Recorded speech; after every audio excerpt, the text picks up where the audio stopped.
Hi everyone, welcome back to this channel. In this tutorial, I will show you how to bake or cooking muffins in Grow a Garden 2.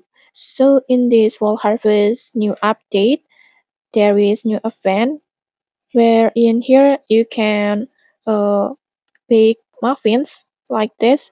Just go to the center of the maps and then next you will in here just go to this area and then just tap on this oven, just tap on view, and then in here you can bake several muffins. There are blueberry muffins, pumpkin muffins, carrot muffins, and rainbow muffins.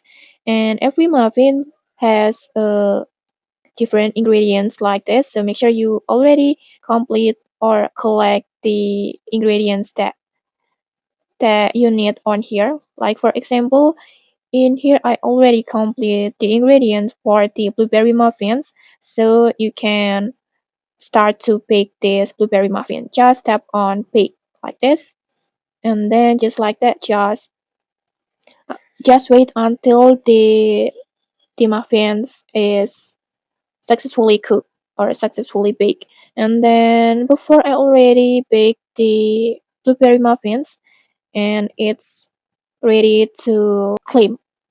Just tap on the clay muffins and just like that I got the blueberry muffins.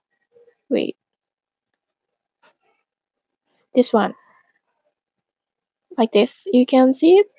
I got this blueberry muffins, and okay, just like that that's how you can cook or you can bake these muffins in Grow a Garden 2 in the Fall Harvest new update. And if you found this helpful, don't forget to like, comment, and subscribe for more tutorials. Thanks for watching and see you.